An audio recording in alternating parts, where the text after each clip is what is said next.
ada pikiran masa lalu yang pemberitaan firman yang kurang benar. Itulah kegunaan salib. Itulah makna salib bagi kita. Amin.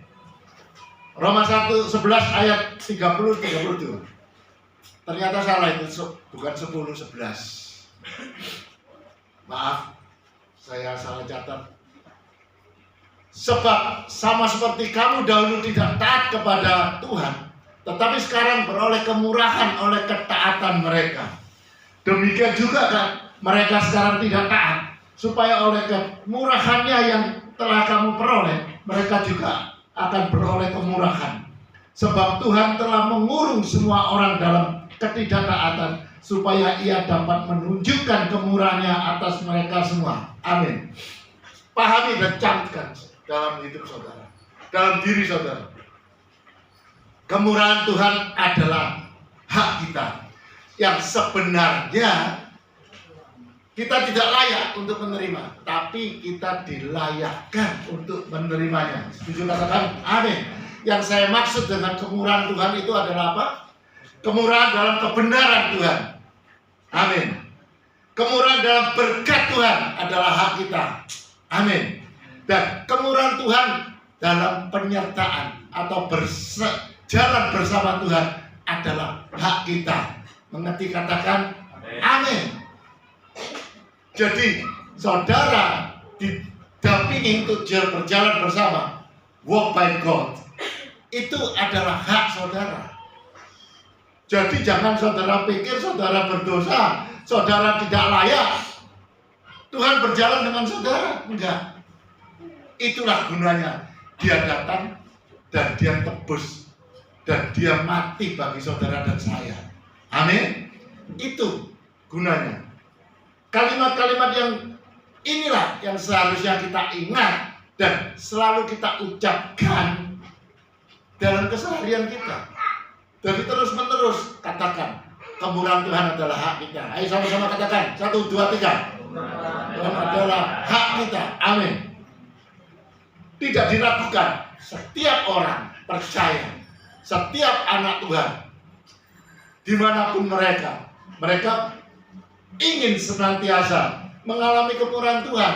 Kemurahan dalam rumah tangganya, pernikahannya, hidup dalam keluarganya, anak-anaknya, juga dalam karier, usaha pekerjaan, bisnis, keberhasilan juga dalam pelayanan.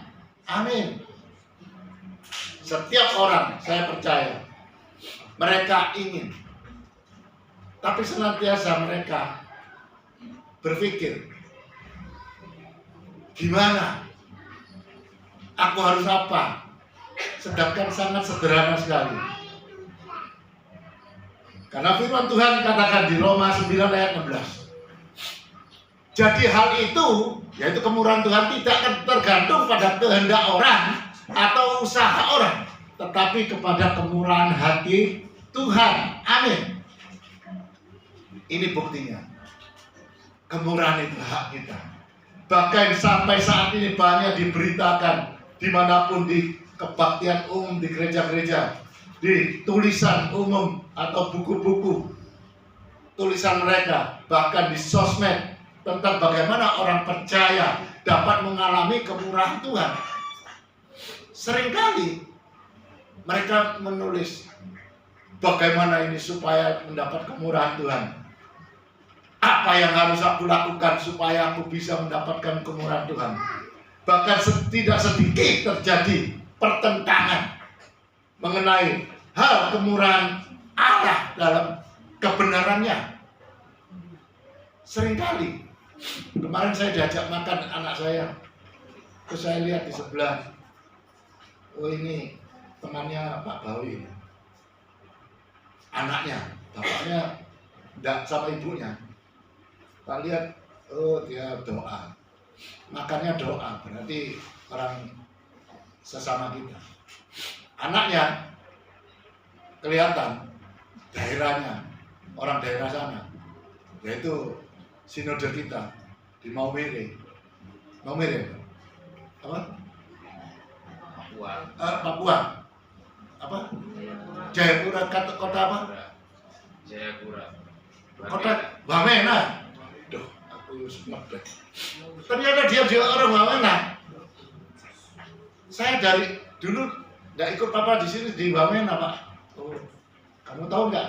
Ada gereja namanya Golden Gate Church. Itu kami bernaung di sini di sana. Rasanya tahu Pak, ada bangun, oh iya. Nah, terus saya kasih tahu gini. Terus saya diajak turun sama anak istri saya. Terus saya ingat, kalau saya sudah ngomong separuh dia nggak ngomong, saya kan salah. Dia nggak ngerti. Akhirnya saya naik lagi, saya beritahu, Pak, tadi kurang jelas, saya jelaskan. Ini loh Pak, seharusnya kita. Iya ya, saya kok nggak pernah dengar ya, seperti yang Pak katakan ini. Yang memangnya harusnya ini Pak. Kita sudah di sini. Nah, seperti kemurahan Tuhan adalah hak saudara. Saudara mungkin nggak pernah tahu selama ini. Itu hak kita. Ahli warisnya. Jadi saudara nggak boleh mikir saya ini orang berdosa, saya ini gini. Saya nggak mungkin dapat kemurahan kalau saya nggak usaha. Lihat, bukan usaha orang atau usaha Bapak Gembala atau saya atau saudaranya saudara. Itu karena dari Tuhan. Untuk Tuhan, untuk saudara. Amin. Ayo tepuk tangan bagi Tuhan. Camkan itu, kemurahan Tuhan itu adalah hak kita. Jadi saudara punya hak. Nah, banyak diajarkan bagaimana berpikiran benar, pikiran positif, mengharapkan mereka perlakukan, dilayakkan. Kesemuanya bukanlah kemurahan yang murni, enggak. Kelihatannya kok enak, ya memang enak, namanya anugerah. Saudara enggak lakukan apa-apa tapi mendapatkan.